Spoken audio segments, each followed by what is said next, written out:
Inakuwaje ombea wenzangu, karibuni ndani ya Jos Kenya Official, hapa ambapo siku zote tunakupatia ombea ambao bila shaka umedunda katika mitandao ya kijamii. Nazungumzia Facebook, Instagram na pale TikTok. Inazungumzia ombea na tunasema ombea hautaki uvivu. Ina maana kwamba limedunda lipi? Kama hujaweza kusubscribe to this channel, basi fanya hivyo, kwa sababu sasa hivi naenda kukupatia kitu ambacho hujakisikia. Yaani kwamba pale katika mtandao wa Facebook, nazungumzia katika mtandao wake wa Facebook, Muthee Kiengei wa Toria. Muthee Kiengei wa Watoria anafanya pale kazi Kameme FM katika Muthee Kiengei live. Bana, kuna mambo mengi ambayo aliweza kuyazungumzia pale katika mtandao wake wa kijamii. Bana, yakaweza kunifikia katika chumba changu cha ombea.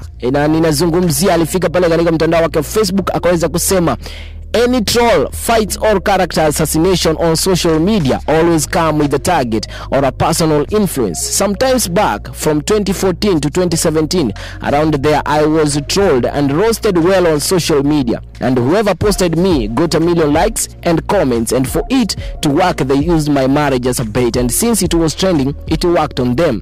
Ina maana kwamba aliweza kusema kwamba bana, kati ya mwaka wa 2014 hadi mwaka wa 2017 kulikuwa na mambo mengi ambayo aliweza kutendeka pale, na kwa sababu watu walitaka kutumia jina lake ili kuweza kujinufaisha, wakaweza kutengeneza mambo mengi sana na sana. Kitu ambacho waliweza kukizungumzia, waliweza kutumia ndoa yake kama mojawapo ya kitu ambacho wangetaka kutrend nacho, ile ambayo hapa nchini tunasema ni clout chasing.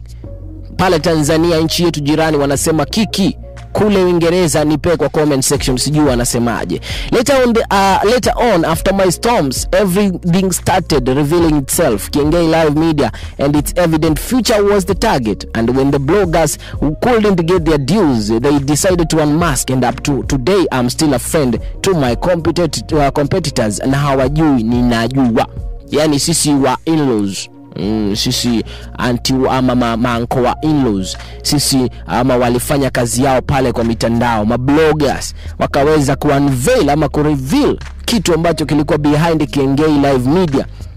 Na baada ya kufanya hivyo vyote, bwana, mambo mengi aliweza kutokea. Akaweza kutoa scenario moja, msikilizaji ama mtazamaji, na hapa ndipo nataka uweze kutega masikio yako. Akaweza kutaja Joyce na Kate. Iwapo umekuwa ukiangalia masuala ya Kikuyu, basi umepatana na hawa watu wawili. Nitakutajia katika video ambayo inafuata. In the Joyce and Kate scenario, thank God that I know Joyce and I know Kate. They are both my friends. My sisters don't clap for this social fight. It's not always what you think or you see and see beyond. Joyce, you have never involved yourself in the social fight.